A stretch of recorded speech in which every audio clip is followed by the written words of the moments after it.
Hello, my name is Annika Manchester, and I am currently pursuing a master's degree in special education. Today, I'm going to be talking about the roles that a special education teacher should have, um, and then what dispositions that I possess and need to work on myself, and then what effect personal biases can have um, on the expectations teachers have for their students and how they can affect the relationships with said students and their families. So, to start us off, one of the rules that I believe that special education teachers have is by being a facilitator. And they are being a facilitator for learning. One of the ways that um, special education teachers and teachers in general can do this is by creating a community of learning for the students. It is the job of the teacher to make the student feel safe and welcome in the classroom, um, so that they can focus on learning.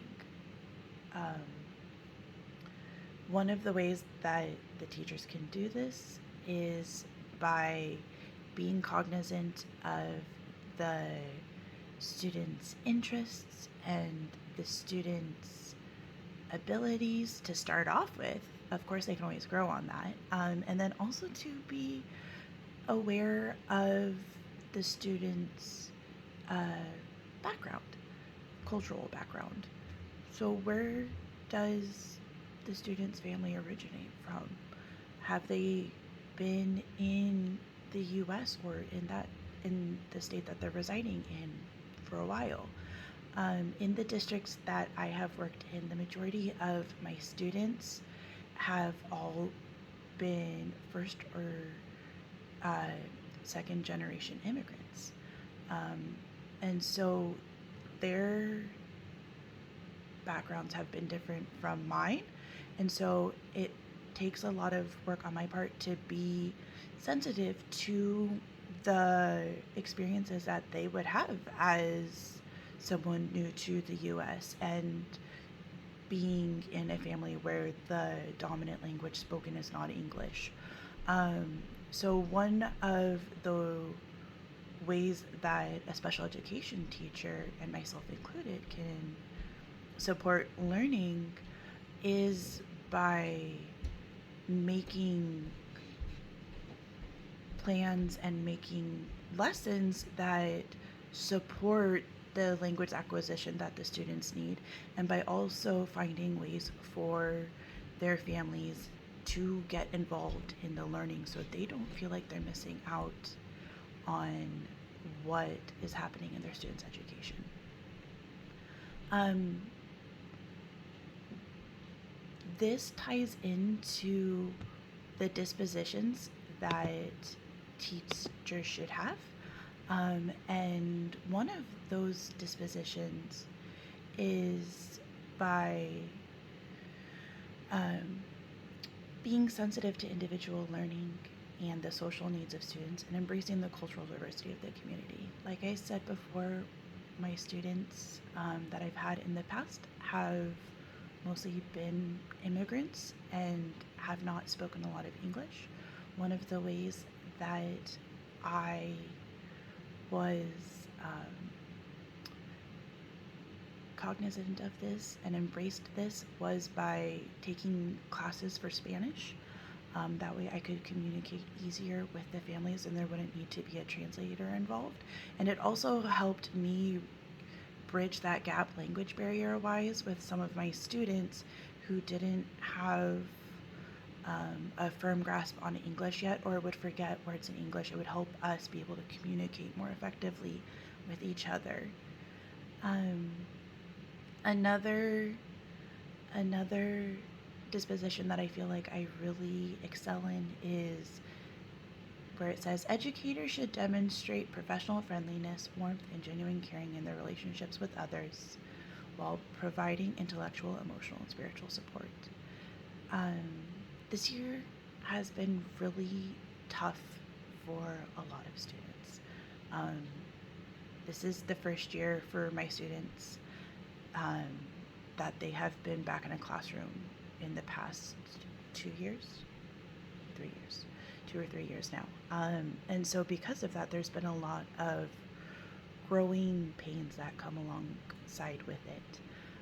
So for me, I focus a lot on making the classroom a welcoming place. Um, Being back in the classroom also brings up a lot of emotions for students and having to get used to a new routine.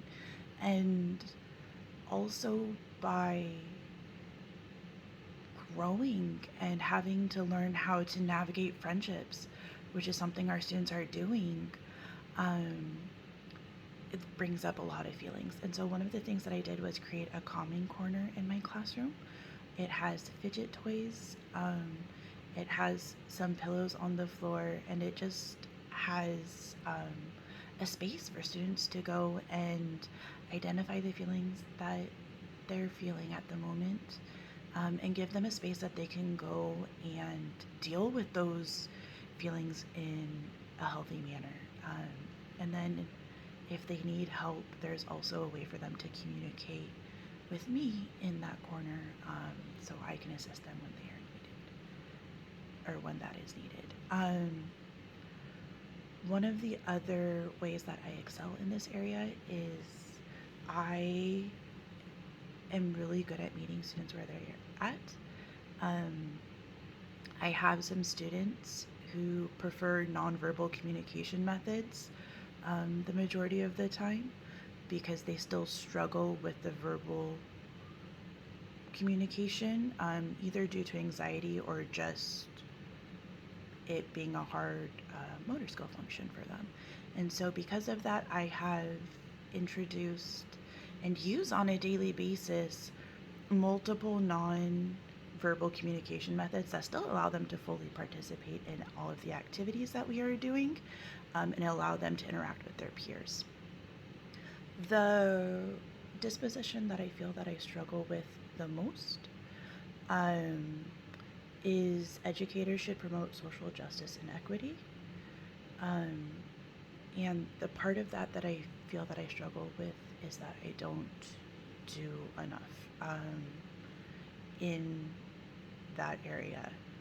I find that it's really difficult to walk the line between what I think should be promoted social justice wise and what the school districts believe is an appropriate balance to talk about. Because of that, that is one that I struggle with. And the other part that makes it difficult is that a lot of social justice movement is happening on social media, and so finding the balance between what I post on social media that goes along with the social justice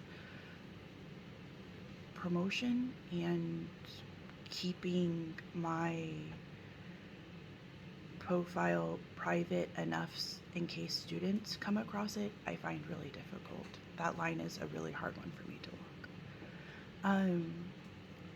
Lastly, what effect could personal biases have on expectations that teachers have for their students? In general, I believe that a lot of teachers for special education believe that the students in special education have a level that they're at, and meeting them at their level means that you're not challenging them to surpass that level at some point. I believe that the bias that the level that they're at is all that they're going to stay at is really harmful for students. I believe that students, even in special education, all have the ability to learn and to grow. And so while I do think it's important to meet the students at the level and where they're at, I do think it's important to help students surpass where they're at and grow in whatever capacity that means. That doesn't mean that every student is suddenly going to move from not being able to hold a pencil correctly due to motor skill function to being able to write pages and pages That's not something that every student is going to encounter growth-wise. Um, I think that the that sort of bias can affect relationships with their students um, and their families negatively, because I believe that all parents want the best for their kids. Um, and by believing that the students aren't going to progress and are just going to stay at the level that they're at is not the best for their students. So I believe that it is going to negatively impact the relationship with the parents and with the families, those involved in the students' learning, because you're not giving hope and you're not giving goals. It shows a lack of future planning for the student, which makes things really difficult when it comes to relationships. The other way that this can negatively affect the relationship with the student is by, if you give a reasonable goal for a student to meet, then they will generally go and work to meet that goal. If you set the goal at what they're at, then they're not going to work to surpass that goal generally. So that'll negatively impact the student's relationship with the teacher, because they're not going to be working to learn or to put in any work to become better at something. And I think that is really harmful to the learning capabilities of the student and future relationships for the student with the teachers and educators.